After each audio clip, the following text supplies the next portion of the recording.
2 weeks ago I headed to Spain to do some adventure riding on the new Triumph Tiger 800. Now I fancy a little bit of touring, so I've come here to the beautiful Italian island of Sicily and I'm heading out on this, the Kawasaki Versys 650, new for 2015, and I'm heading up there, Mount Etna.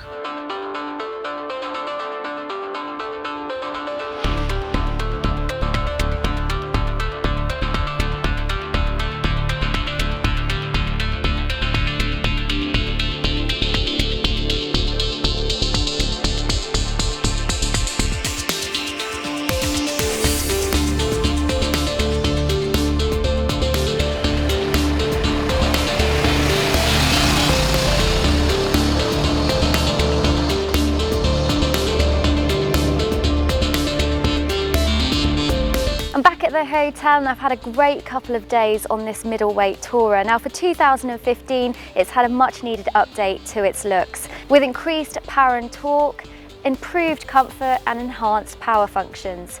So when it comes to its looks, it definitely looks more Kawasaki with its side-by-side headlights, its beaky nose. It's looking more ninja for 2015. Now I know that previous models are renowned for being a little bit vibey. However, it seems that Kawasaki have sorted the problem out. They've got a couple of rubber mounts on the engine, on the handlebars and on the foot pegs, and I really tried to feel for vibration, but I couldn't. And we even had a GoPro mounted on the handlebars, and sometimes you get a lot of vibration through these when filming, but it was pretty good.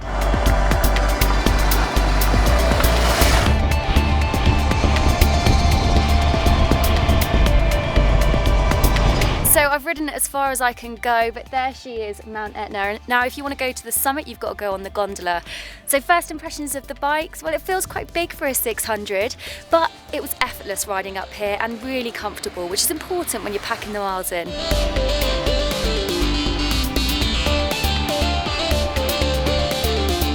Kawasaki have also managed to squeeze another couple of litres into the fuel tank, so it's gone from 19 litres to 21 litres, which is great because it adds range to an already very economical bike. It's got fully adjustable show suspension on the front and a KYB shock on the rear.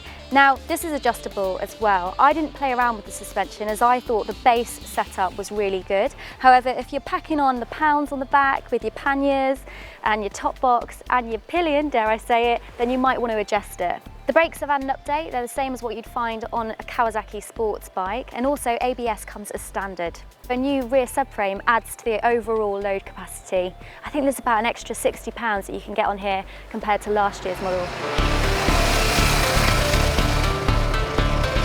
Kawasaki customers also said that they wanted the luggage brackets to look more discreet, so that when the luggage system's off, the bike still looks really streamlined and sporty. The luggage options are incredibly roomy, and the top box actually holds two full-faced helmets, and I managed to fit all my crap in the panniers.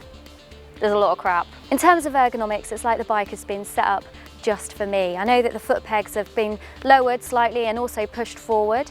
The seat is more comfortable. It's got a fully adjustable windscreen, which obviously helps with wind protection when you're on the motorway, and it's adjustable by up to 60mm, and all you've got to do is adjust these unsightly knobs here.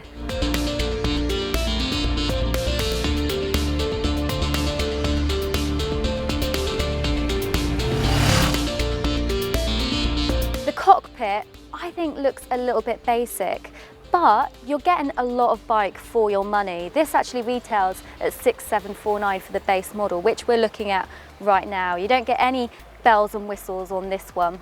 But the next step up at $550 over standard is the Tourer, and the Tourer comes with two panniers and also the plastic handguards. Then at $1250 you've got the big daddy, the Grand Tourer. Now this comes with a 3-box system, handguards, fog lights, a power outlet and also a gear sensor. The bike that I've been riding the last couple of days is a bit of a hodgepodge of the Tourer and the Grand Tourer, and it even had heated grips, which was great when I was riding up Mount Etna because it was pretty cold up there.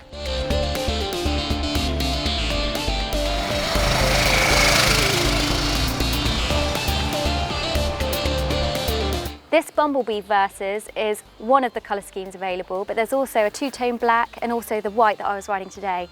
Now I really like the black, I think it looks very stealth. Kawasaki have really taken on board its customers' feedback on the Versys, as the general consensus was that it was a sporty, great performing bike, but its looks just didn't match that performance. However, now you've got its contemporary styling. As I said, it looks like it really belongs to the Kawasaki family, and when it's all kitted up with the panniers, the handguards, all the extras that you can get, it looks like a serious sports tourer.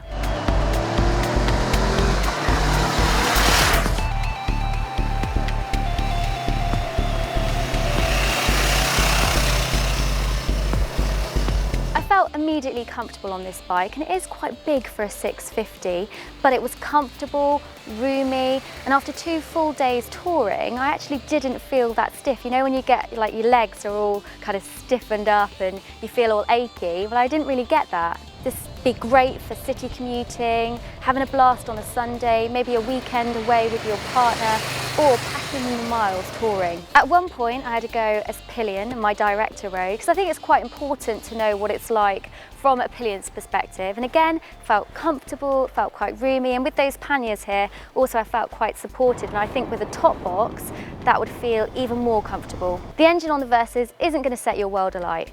However, it does exactly what it says on the tin. A comfortable, reliable, dependable sports tourer. A little bit like your old comfy slippers. They're a bit more fashionable now, that have had an update.